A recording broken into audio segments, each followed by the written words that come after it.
চলে আসলাম আরও একটা রান্নার ভ্লগ ভিডিও নিয়ে। দেখতেই পাচ্ছেন এই মিষ্টিটা কিন্তু কলাইয়ের মিষ্টি, আর এটা খেতে কিন্তু দারুণ সুস্বাদু হয়। কলাইকে সারা রাত ভিজিয়ে রাখতে হবে ভাঙার পরে, আর তারপর খুব ভালো করে ধুয়ে ছালগুলো সব তুলে দিতে হবে। দেওয়ার পরে এটাকে মিক্সারে পেস্ট করলে দারুণ একটা সুন্দর তৈরি হয়ে যাবে। তো এটা বড়ি দিতে হয়, আমরা বড়ি দিই সাধারণত। আর সেই দিনকে বড়িও দেওয়া হয়েছে, আমার বোনই এটা করেছে। আর তারপরে কিছুটা নিয়ে এইটা নিয়ে মিষ্টি বানানো হয়েছে।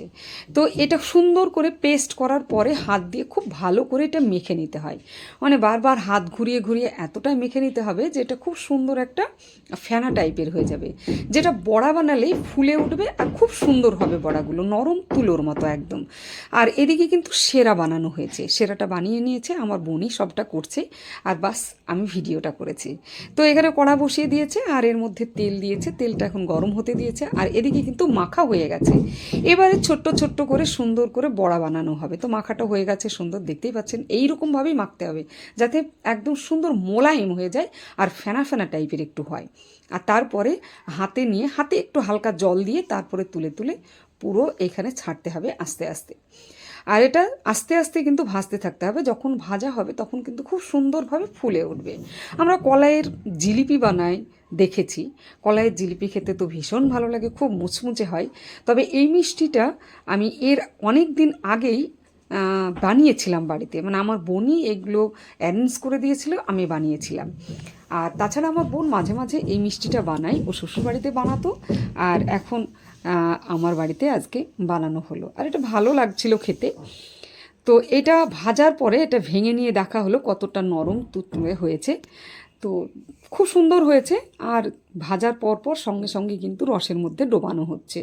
আর রসের মধ্যে ডোবানোর পরে এইগুলোকে কিন্তু কিছুটা সময় রেখে দিলে দারুণ সুন্দর কিন্তু হয়ে যাবে। তো আস্তে আস্তে সবগুলোকেই কিন্তু ভেজে নেব, অনেকগুলোই মিষ্টি এখানে হবে। তো সবগুলো রসটা যেহেতু কম হয়ে গেছে তাই কিছুটা আমি তুলে ফ্রিজ করে দেব। আর যতটা রসে ধরবে এখানে ততটাই ভিজিয়ে দিতে হবে। তো এখন চলছে ভাজা, আরও ভালো করেই ভাজতে পারে। আমরা তালের বড়া এ ধরনের করে বানাই, কলার বড়া বানাই, কাঁঠালের বড়া এ ধরনের করে বানাই।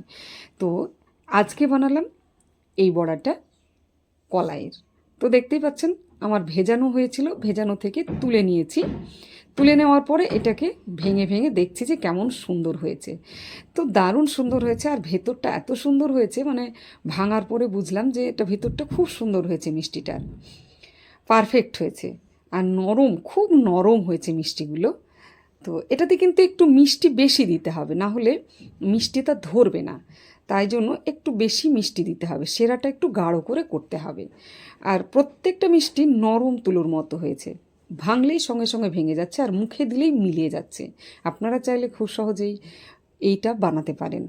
আর এটা বানানো খুব একটা কঠিন কাজ নয়, কারণ আমরা যখন বড়ি দিই তখনই যদি কিছুটা অংশ তুলে রাখি সেটা দিয়েই কিন্তু আমরা বানাতে পারবো এ ধরনের রস বড়া বা রস মিষ্টি রসের। তো যাই হোক, আমি বানিয়েছি, আপনারা চাইলে বানাতে পারেন, ভালো লাগবে আশা করি। সকলে ভালো থাকবেন, ভিডিওটি বেশি বেশি শেয়ার করবেন, প্রত্যেকে দেখার সুযোগ করে দেবেন।